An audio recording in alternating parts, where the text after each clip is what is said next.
അല്ല മോളെ, നേരെ നിന്ന വീഡിയോ എടുക്കാൻ കഴിയൂലേ? ഒരു ഭാഗം ഫോക്കസ് ചെയ്തുകൊണ്ട് മാത്രം വീഡിയോ എടുക്കുന്നത്. ഇത് കണ്ടിട്ട് വേറെന്തോ മുട്ടിയിട്ട് നിൽക്കുന്ന പോലെ ഉണ്ട്.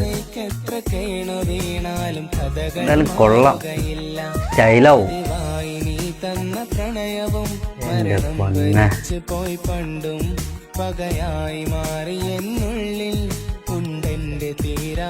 ആരെ കാണിക്കാനാണാവോ എന്തോ. ക്രൂരതയ്ക്കെന്റെ ഹൃദയം മാപ്പു തരില്ല. ആ വഞ്ചനയ്ക്കെത്ര കേണു വീണാലും കഥകൾ മാറുകയില്ല.